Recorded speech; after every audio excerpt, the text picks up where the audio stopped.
ꯑꯩꯈꯣꯏꯒꯤ ꯀꯥꯂꯤꯃꯥꯏ ꯈꯣꯏꯔꯝꯕ ꯇꯧꯕꯅꯦ ꯑꯩ ꯒꯥꯔꯤꯁꯦ ꯍꯟꯕ ꯂꯧꯕꯩꯀꯣ ꯃꯌꯥꯝ ꯑꯗꯨꯒ ꯀꯥꯂꯤꯃꯥꯏ ꯑꯩꯈꯣꯏ ꯐꯣꯟ ꯈꯣꯠꯄ ꯇꯧꯕꯅꯦ ꯑꯣꯀꯦ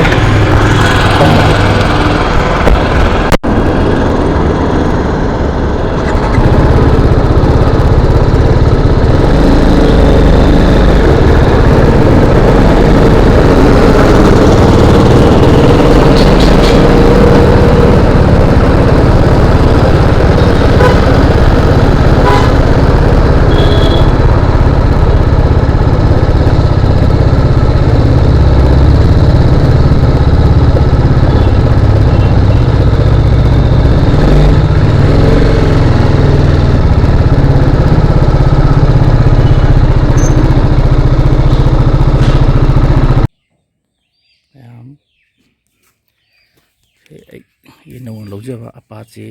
rr310 2025 की न्यू मॉडल ने अदो कनागुम्बा पाइबा लेरसुको कोइगी सी गाड़ी की अवांगदा लेबा Tulsi motor कोइगी TVS Tulsi motor दो अदगी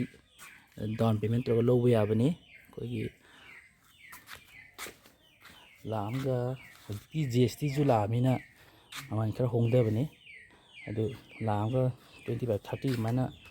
थीरकान डाउन पेमेंट थीबीरकान मंथली 7,000 की चांग माइन लापनी 7,400 चांग माइन याम पाम्बीबे लेरगसु कोई गाड़ी अवांगदा लेबा Tulsi motor TVS Tulsi motor दगी दम लौबा याबनी ऐसु नौन लौबने सो बाय अनौब अमता सिनगेनको अैगी थागी तोलो फंगबदगी डाउन पेमेंट लांगसिंग 50-30 थीरकान माली कोई था की इसिंग तेरेक चामी चांग माइ थीए यामसु पाम्बीरगदिको अदुमाइना मोइ डाउन पेमेंट थीरकान बुक तौबसु याबने पाम कलर इसाना पामजबको हुजिक्ति न्यू ग्राफिक्स एडिशन अतोपमसु लाबने अैने रेड से पामे रेड से लौरकपने ब्लू मचुगी अमसु लेहौबने अदगी हुजिक्ति अमुबा अरांगबा अमसु लाबनिको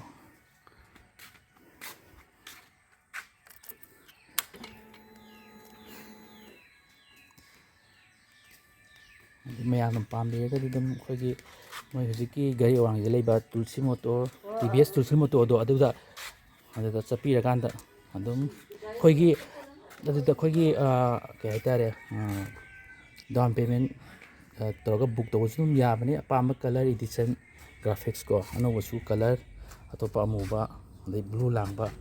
खोपा मैम लेबने अदु तुलसी मोटर कोई हुजिकी गाड़ी अवांगदा लेबदा तुलसी मोटर टीवीएस की चप्पीरकान को दम अपामसु तानरकान दम लौबियो मैंने अैन हाइजरिबा कोई 1,25,30 साइना डाउन पेमेंट थीरकान मंथली एमआई जे 7,000 की चांग माइ लापनी याम पाम्बीरगसु दम तानबियो रेट से पामे रेट से लौरकपने ओके।